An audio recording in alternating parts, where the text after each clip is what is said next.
Welcome back to Five for Family. I'm so excited that you're joining us this evening for our third story in the Jesus Storybook Bible.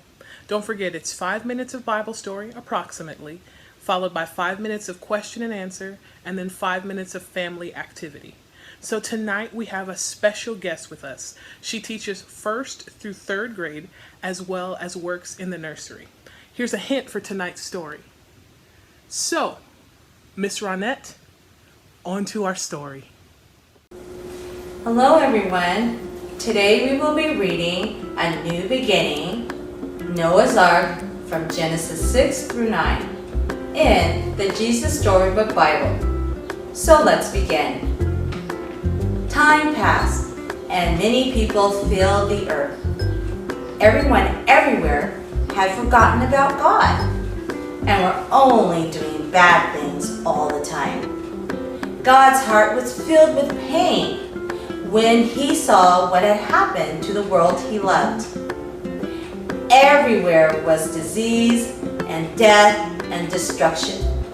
All the things God hates most.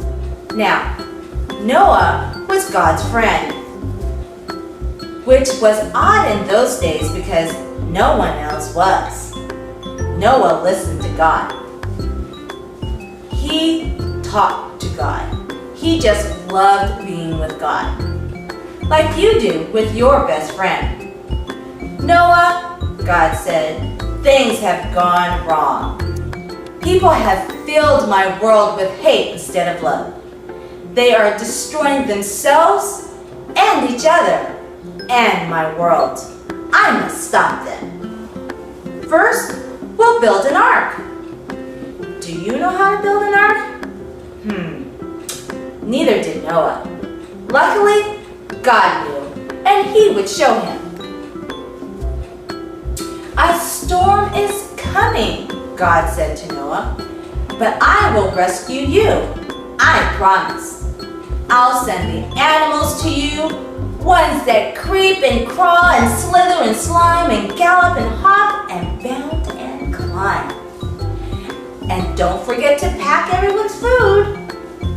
The storm was going to wash away all the hate and sadness and everything that had gone wrong and make the world clean again. God had thought up a way to keep Noah safe. But Noah would have to trust God and do exactly what God told him. So, Noah built an ark. Ark is short for a very large boat. Noah's neighbors came out to watch and point and laugh. But they didn't believe Noah about the boat or the storm or needing to be rescued. And Noah must have looked rather silly. His boat was in the desert. The desert was nowhere near the sea, and there wasn't even a cloud in the sky. Why would anyone need an umbrella, let alone a boat? But Noah didn't mind so much what the other people thought. He minded what God thought. So he just did what God told him to do. When the ark was ready, God said, "All aboard!" And Noah's family and the animals climbed inside. Then God shut the door. And it started raining for minutes. That joined up into hours. That joined up into days. That joined up into weeks and weeks. And the rain joined up into puddles, that joined up into rivers, that joined up into lakes, that joined up into a flood that covered the whole world. Their boat that had once seemed so big suddenly seemed very small. But in the middle of the huge storm, in the crashing waves and all the thunder and lightning, Through it all, God was with them. And God kept them safe for 40 long days and 40 long nights. Finally, the rain stopped. Then the sun came out, and Noah threw open the windows. Hooray! Everyone shouted. Noah sent his dove out to explore, and it wasn't long before she brought him back a fresh olive leaf. Everyone knew exactly what that meant. She had found a tree and land. The water was going down. At last, the boat landed quite suddenly on top of a great mountain. As soon as it was safe, God said, "Out you come!" And so they did, everyone skipping and dancing onto dry land. The first thing Noah did was to thank God for rescuing them, just as he had promised. The first thing God did was to make another promise. I won't ever destroy the world again. And like a warrior who puts away his bow and arrow at the end of a great battle, God said, "See, I have hung up my bow in the clouds."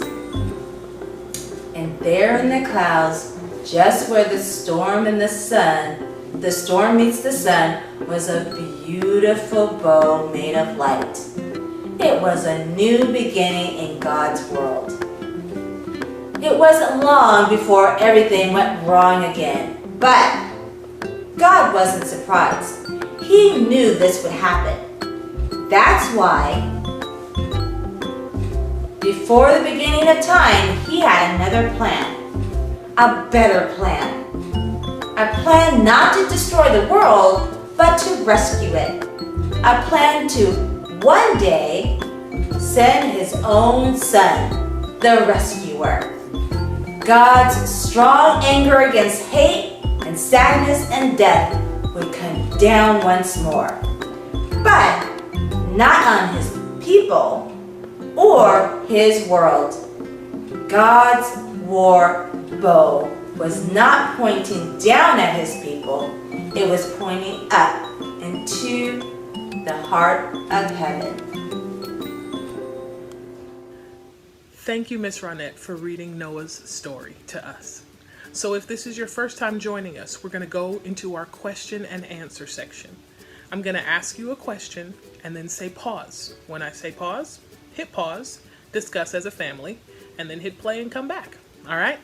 Here we go. God had a plan to rescue Noah, but what did Noah have to do? Press pause. That's right. Noah had to trust and obey God. So what are some ways that you can trust and obey God? Press pause. Whose opinion was most important to Noah? God's or other people's? And why do you think so? Press pause. If someone was looking at your story the way that we're looking at Noah's story, who would they say is most important to you?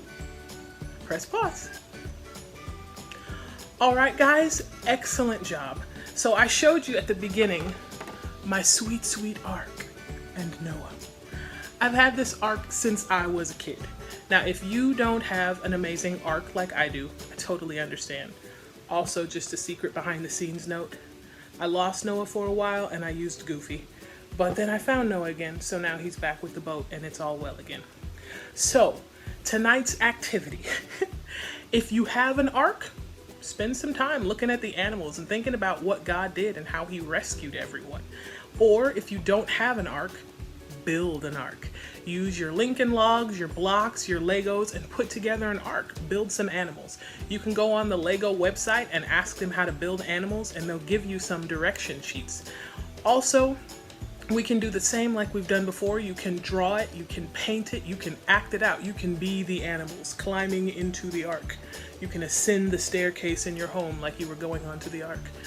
Or It's been raining. You can go look for a rainbow, see if you can see one.